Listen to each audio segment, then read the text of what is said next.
तुम्हाला सांगतो आम्ही देणारे आहोत। 5 हप्ते दिले, 5 हप्ते लक्षात ठेवा। आणि हे नोव्हेंबरचा पण हप्त्याला विरोध करणार होते ते आचारसंहिता म्हणून आम्ही पण डोकं लावलं। आम्ही ऑक्टोबरमध्येच नोव्हेंबरचे पैसे दिले आणि आणि आणि आणि 20 तारखेला जेव्हा मतदान होईल, आचारसंहिता शिथिल होईल, तेव्हा ताबडतोब डिसेंबरचा पण हप्ता आम्ही देणार। अरे ते म्हणतात क्रांतीची मशाल, अरे घराघरात आग लावायची मशाल आहे, ती आग लावताय।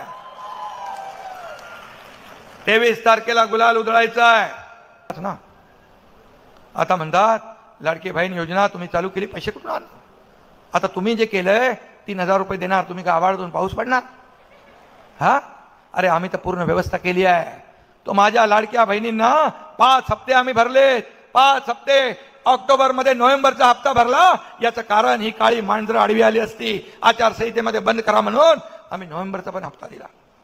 आता माझ्या लाडक्या बहिणींना मी सांगतो, तुम्हाला 20 तारखेला मतदान झाल्यावर या डिसेंबरचा हप्ता पण तुमच्या खात्यात पडल्याशिवाय राहणार नाही, तर आम्ही देणार आहे। आणि या योजनेमध्ये आपण काही फेरफार केलाय।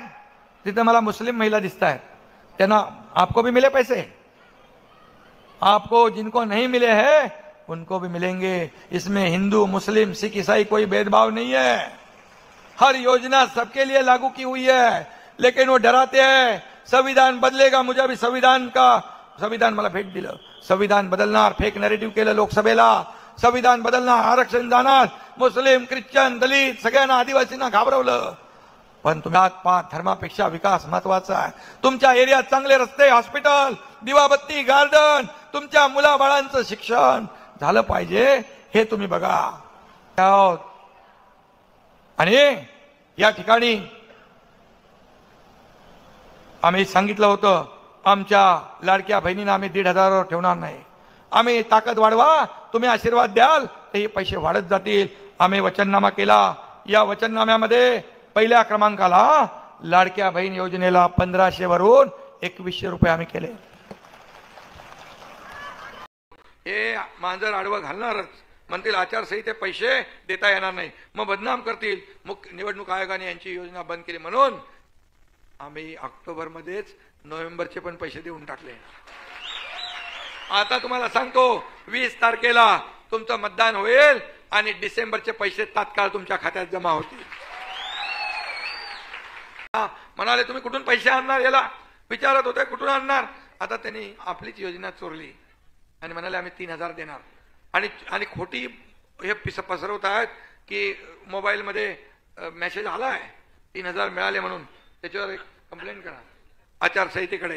हे दिशाभूल करतायत, फसवतायत। पैसे आलेत का 3000? मग तुमच्या कर्नाटकमध्ये एका घरातल्या एका बहिणीला मिळतो, पण आपल्या महाराष्ट्रामध्ये ज्या घरामध्ये 2 बहिणी असल्या तरी सुद्धा त्यांना आम्ही देण्याचा निर्णय घेतलेला आहे। कारण आम्ही भेदभाव करत नाही, जातीपातीचा भेदभाव नाही। मराठी माणसांना पण मिळते, उत्तर भारतीयांना पण मिळते, हिंदूंना पण मिळते, मुसलमानांना पण मिळते, ख्रिश्चनांना पण मिळते, सगळ्यांना या योजनेचा फायदा मिळतोय। आम्ही काय त्याच्यामध्ये बदल केलाय का?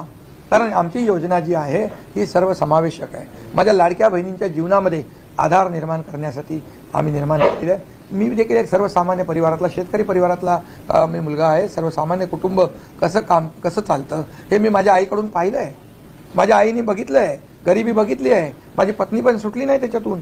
आणि म्हणून मी जेव्हा मला अधिकार प्राप्त झाले तेव्हा मी ठरवलं, माझ्या दोन्ही उपमुख्यमंत्र्यांना घेऊन आम्ही ही योजना सुरू केली। विरोधकांना वाटलं नव्हतं की एवढ्या लवकर पैसे खात्यात येतील, पण आम्ही सगळं प्लॅनिंग व्यवस्थित केलं, कारण आमची नियत साफ आहे, आमची नियत देण्याची आहे, आमची देण्याची वृत्ती आहे, घेण्याची नाही। ही देना बँक आहे, लेना बँक नाही। आणि म्हणून अरे त्यांना जाऊ दे रे, काय बोलतं, दिलं काय त्यांनी, काय दिलं बोलायला? आणि म्हणून